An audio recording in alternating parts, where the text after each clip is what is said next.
Hello and welcome to the Rundown. I will be your host today, Craig DeLuz, coming at you from the West Coast, the left coast, behind the Iron Curtain, otherwise known as the Sierras. But as we all know, I do not do this program by myself.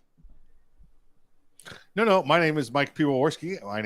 I come to you live from the East Coast. That's the coast with the most for the co-host with the most. On the Rundown, where we bring you two-way views of conservative news. And Craig, I'm fascinated by the shadow from my microphone stand today. It's evidently doing something right up here that it's never done before, so I have no idea what happened. So, It's the sort of thing that happens, Mike, on Hump Day. Oh, he's on Hump Day. Mike. What day is it, Mike? Uh-oh. Mike. What day is it, Mike? It's Hump Day. Hump Day! That's the sort of stuff, Mike, that happens on Hump Day. Sometimes it just be like it. Yeah, again, I just don't know what. Hey, we're going with it. Please excuse the extra shadowing. Look pretty, sir. You still look pretty. Yeah. Please, well, of course, this is all good, but just please excuse the extra shadowing in this area. Not so much over here, but over here. Nice. Okay, so how was the beginning of your weekend going? It's great. I flew to the Sun and Fun event in Lakeland today, so down over there for a little bit, back over here in time to do this, and then probably do the same thing again tomorrow. Excellent. Sun and Fun. Oh, I'm sorry. Like a lot the of fun. second largest. Just sounds like man, I can just go anywhere like at the spur of the moment. Oh yeah. It's and for those that don't know, Sun and Fun is like the second largest civilian air show in the United States, probably third or fourth in the world. But listen, I can see the airplanes all day long. I see those at work. I do everything. This is it's like a bike week or a gun show that only happens, once a year. They set up all the vendors there, and you get to see all the airplane and aviation stuff, that you would only see if you went to the actual manufacturer place. So once a year, you get to go see all the cool toys and gadgets that you need.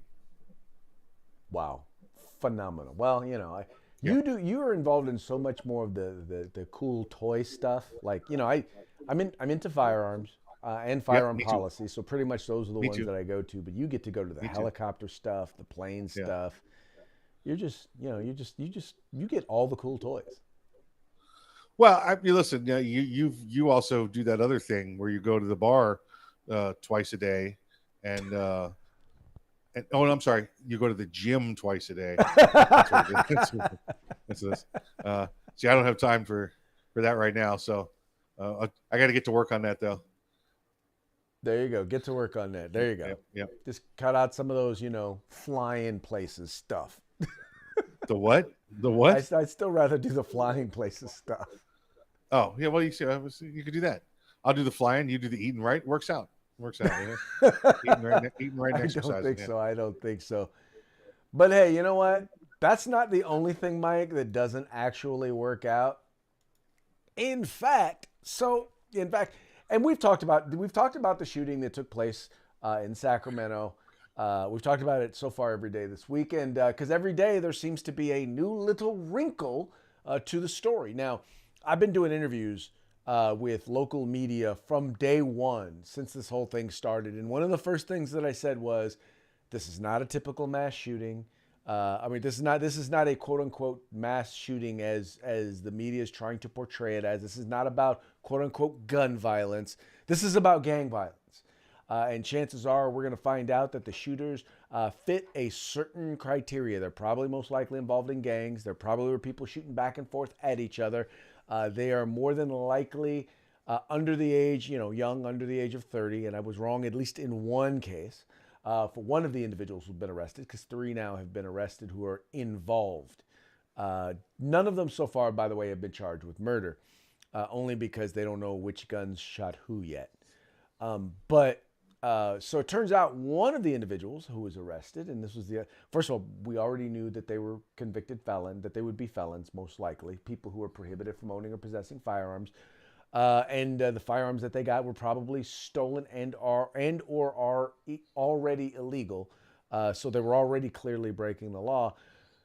But I also noted that, once again, as people asked, Craig, well, how exactly are we going to stop all this crime in the streets? And I said, how about this? How about we not decriminalize crime? How about we actually start holding people accountable for, breaking the law? How about that one?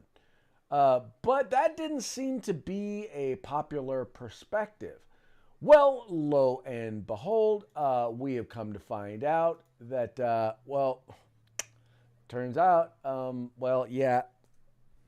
one of the guys, one of the brothers who was released or who was involved in the shootings, turns out he was arrested in 2018. I'm sorry, not arrested. He was sentenced in 2018 for domestic violence. Basically, he beat up one of his prostitutes or whatever because she wasn't bringing in enough money, is from what the story is.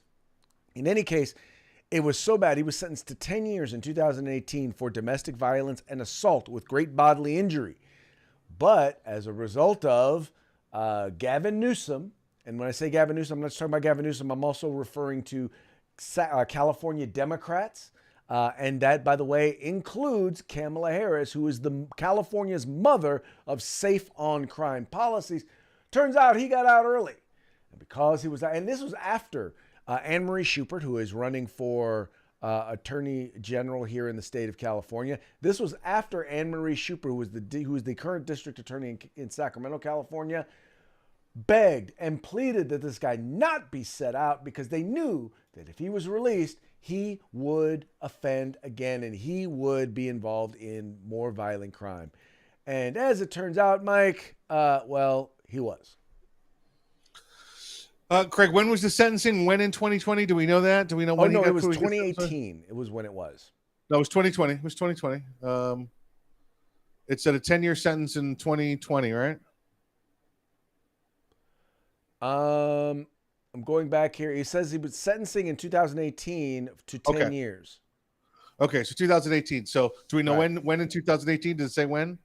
It just says in 2018. He has a criminal history dating back to 2013.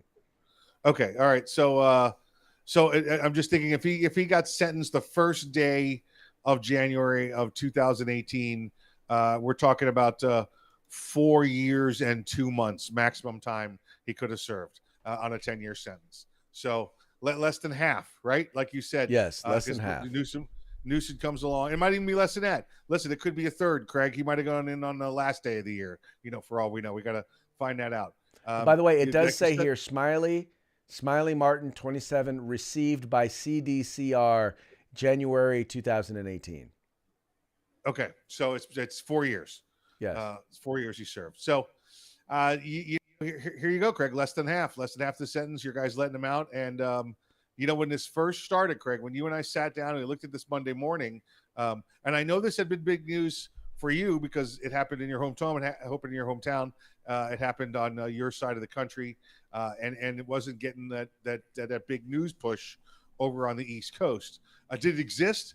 Sure, it did, but it wasn't being put at the top of the feed. It was buried down at the bottom. And I told you then, I said, hey, listen, it doesn't fit the narrative. They're going to have to go back through and find out what really happened. And as they do, they're going to find out it didn't fit the narrative. And that's exactly right.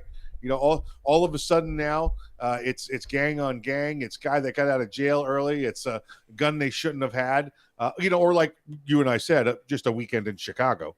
But now you've got old knucklehead released early and the president pushing for gun control there in Sacramento, because Craig, one more gun law would have stopped that crime. Well, now we'll go back a step further. A month ago, a guy shot his 3 kids and and a chaperone during a supervised visit. A guy who was already a prohibited person because he had a restraining order against him, and also because of California's sanctuary state policy. He should have been in the custody of ICE, of immigration. Yep. But the Modesto Police Department did not alert ICE, even though ICE had asked, hey, when you release this guy, please let us know. He's not supposed to be in this country. he's here illegally, and he's violent criminal. Right. Yet and right. still, they still Yep. released him, didn't notify ICE, and he was set free to kill three innocent children and an Yeah. adult. Once again, this is done another policy that falls right in the laps of California Democrat elected officials, including Gavin Newsom and our current Vice President Kamala Harris. Yeah. Yeah. No, it's your policies. It's the California policies. It's your governor's policies that allowed this shooting to occur. It had nothing to do with the firearm. It had nothing to do with the firearm laws. It had everything to do with the policies that have been put in place by your governor and current attorney general and previous attorney general that allowed this to occur. It is, and you know the worst part about it is that you can call it, you could see it happening. People said this was the sort of stuff that was going to happen, and you know what? These may be the most high-profile events because they've happened here in Sacramento, at least on the West Coast. They may be high-profile for that reason, but the fact is they're not even new. They're not even it's not even the first time a violent felon has caused harm or even killed somebody. It's not the first time that someone who is in this country illegally should have never been here has once again caused harm and or killed somebody. It's not the first time, and Mike, unless the policy changes, it's not going to be the last. It will not, but they're not going to change the policy, Craig. They're going to try and change the gun laws. They're going to try and add more to it because that's the only formula they know. Find an excuse to take your firearms away from you. So those of you out there who vote Democrat, just so you know, this is on the people you vote for. So here's the deal. I know it's funny because I had one guy say, well, there's no way this guy should have been let out of jail. There's no way he should have been walking the streets. I said, but these are the sorts of people that these policies are letting out. And he said, yeah, well, if I had known that they were letting out violent criminals, I said, well, then you have the media to blame for that because I know that I've been doing interviews for the better part of a decade about stuff like this, and it almost always gets left out of the stories. And I know you've probably done the same. We only want to let the good criminals out. I'm sorry, the what? The what? The good criminals. You know, the good criminals. The good criminals. Like Hunter Biden. I mean, what did he do? He just smoked a little crack and, you know, beat up on some prostitutes. Who knows? Maybe had a little child porn on his laptop. We don't know. You know, but there is an interesting question that is being asked during depositions relating to his laptop. If you spent any time following that at all, you know that there was a lot of discussion, a lot of stuff that was on this laptop about business dealings with China. And so finally the question came out during one of the grand jury testimonies, or at least one of the grand jury witnesses, regarding Hunter Biden's laptop. They were asked, who is the big guy in the Chinese deal? I don't know that he mentioned who the big guy was. I looked down in the story. I think we all know who the big guy was. But Mike, I'm going to give you an opportunity to guess who might be the big guy. Well, that's easy, Craig. Everybody knows this one. That's Andre the Giant. Well, let me tell you, Andre the Giant sure has aged, hasn't he? He was the big guy. He was the big guy. He's not the big guy in this particular case, though. He's the big. Are you sure? I'm positive. Remember, he was French, so I mean, it could be him. You know.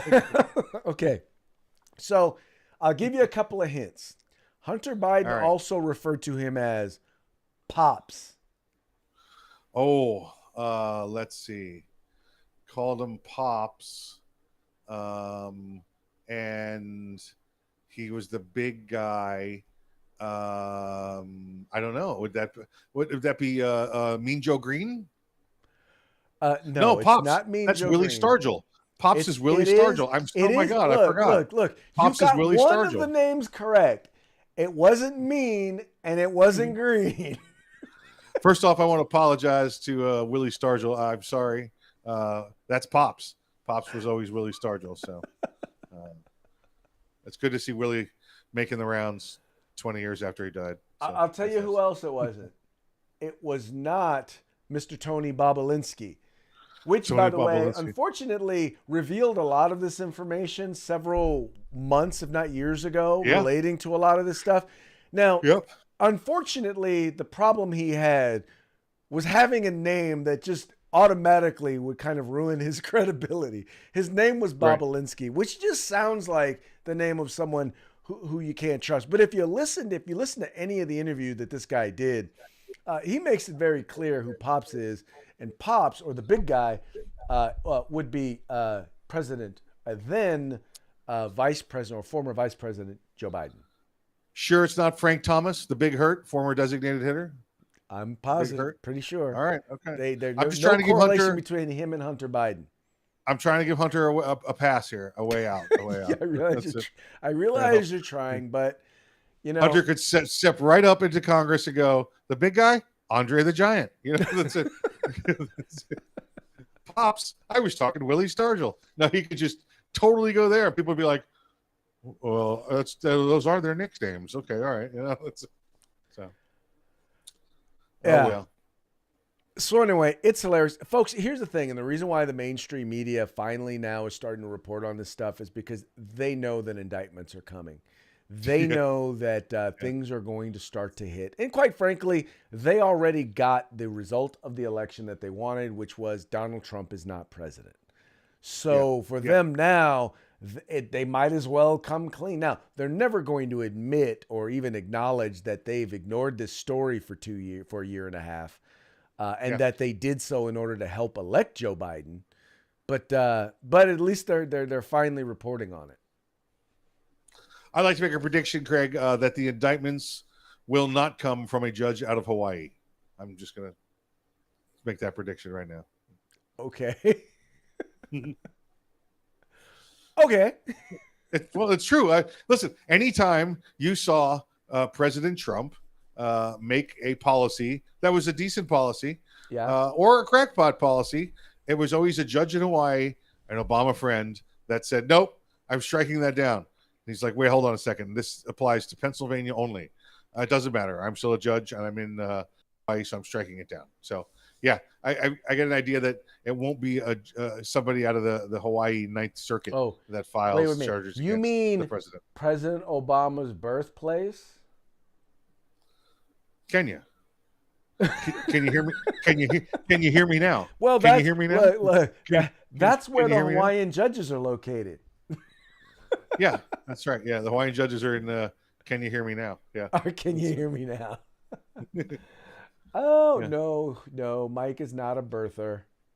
Oh no! Again, look, once again, I believe it's probably nothing. I believe Barry Obama probably took advantage of foreign-born status to get ahead in college. But once you say that, and you write that down in your official college, guide and newspapers, and then somebody says, "Where were you born?" You need to show a birth certificate. You should. It's not like you never said that you were born elsewhere. You did for about 7 years while you were in college. You kind of did. You kind of did. Yeah. You kind of got to own that one, at least for a little bit. Yeah. At least for a little bit.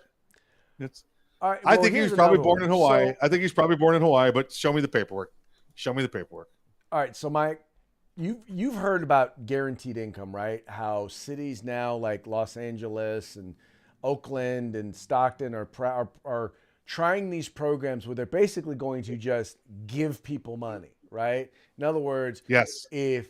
Usually though, it's tied to if you are of a certain income, right? So you're poor, you don't meet the median income, something along those lines. Where there is a California city, Palm Springs, that is actually going to be instituting a guaranteed income program for those who are transgendered or non-binary residents.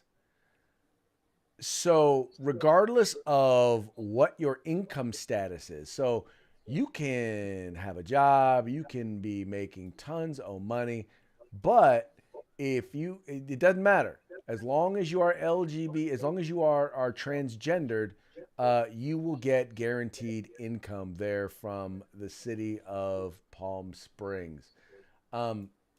So in other words, if I just go there and I claim that I'm transgendered, so then I can start to collect a check from the city of Palm Springs. Yeah, this is like showing up for ladies' night at the bar wearing a wig. I mean, how far are you going to go with this? They're looking for your handouts. Um, this kind of Palm Springs wasn't. Who was the mayor in Palm Springs? Was it Sonny Bono? Was Sonny Bono the mayor in Palm Springs? I don't remember. I'm sorry. Sidebar: the brain does weird things. But yeah, I mean, this is guaranteed income. Well, you saw their justification, Craig. Well, it's harder for them to get work. It's harder for them to do things. They have special needs.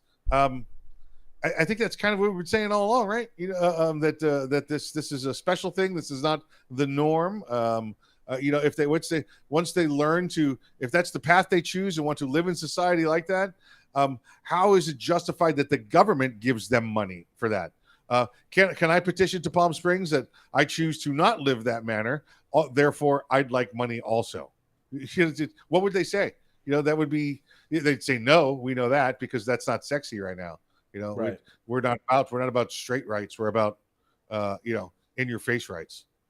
Well, it's kind of funny because LGBTQ. There we go. yeah, it wasn't. It was only actually I made a mistake in headlining it because it should have just been for trans. Because the former mayor of or city councilman for San Diego, Carl DeMeo, who's a Republican, he was the first openly gay member of the San Diego City Council.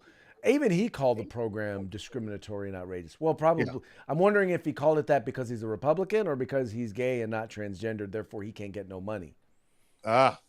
We should probably find that out before we start tossing him under the bus, or before we toss him under the bus, or give him credit. Yeah, or give him a pat on the back. Yep, exactly. Right. He may just be like, well, why ain't I getting my reparations? That's it. Yeah, yeah. They just voted on that too in California. I think we missed that story. Well, yeah, we did. We did not talk about it. They approved. So what they're going to do is they're going to base it based on genealogy, not race. So if you have to prove that you are a descendant of someone who was a slave. Folks, I want to be clear. You understand what we're talking about. California has agreed to pay reparations to people that had slave ancestors. Yes. By the way, California was not a slave state. It was a free state. Yes. But you might have, your great grandparent might have been slaves in Virginia, and now you live in California. So California is going to pay you for your Virginia great grandparents, because that makes perfect sense. And now the problem with that also is that Californians are going to be paying Californians. Yes. So we're going to be paying ourselves. Yeah. That's just another way to beef up your budget. Yeah. Another way to beef up your budget there. That's yep. Great things. There you go. Anyway, this is, I think, an idiotic policy. What I think it is, it has nothing. Notice again, it has nothing to do with transgender. It has everything to do with creating dependence on the government, so that then you can seek to expand and control the growth of government, buying votes, so that you can eventually tear it down and create your Soviet socialist utopia. There you go. That's it. They're celebrating it this week in the Ukraine. Oh yeah, yeah. That's what you look at. What's going on right now in the Ukraine, and that's what you get with the Soviet takeover, with the socialist takeover. Yeah. Now, moving right along, though, I will say that socialism has actually taken an interesting turn, or at least an advocate of Marxist socialist policies has taken an interesting turn, and it's one that has led to a $6 million mansion being purchased in Southern California. As you notice, I labeled this particular story "Blacks Live in Mansions" as opposed to Black Lives Matter. BLM, baby, BLM. This is what the real BLM is, and that is they basically use donations to buy a $6 million Southern California home. It's supposedly pretty swanky. 3 of the leaders of the social justice movement, Patrisse Cullors, Alicia Garza, and Melina Abdullah recorded a video last June outside a secretly bought home while marking the first anniversary of George Floyd's murder. Mike, I just got to tell you, what I will say is this is a scam. We always knew it was a scam, and it appears to have been a very well executed slam. There's a reason why, for example, even in New York, they've removed their nonprofit status and will not allow them to collect donations using their nonprofit status there in New York. There's a reason why a number of the crowdfunding websites to the people use to raise money will not allow them to do it. Right. Even Amazon Smiles has removed Black Lives Matter. Yet and still, when you say that Black Lives Matter is a scam, you're labeled a racist. Yeah, listen, how long has this taken now? Only about a year, Craig. We talked about this story where they bought the house out in Los Angeles. They bought property for $2 million outside of the Atlanta area, and all that was evidently okay. By the way, I love the New York Post article there where you get down and the story starts in the middle of the page, right there in the middle. But above the story and in between the title and the break of a BLM story is an old fat white guy riding a golf cart pulling kids around. Because that's just perfect product placement there. The New York Post. What is Santa Claus doing? Why are they an old fat white guy? Because who do you think is? Let's just be real, okay? How many black people do you think are reading a story about BLM corruption? Chances are who's reading this story? Yeah, not people in BLM. Yeah, exactly. Not people in BLM. Yeah, right. Yep. No, so it was just kind of. You're right.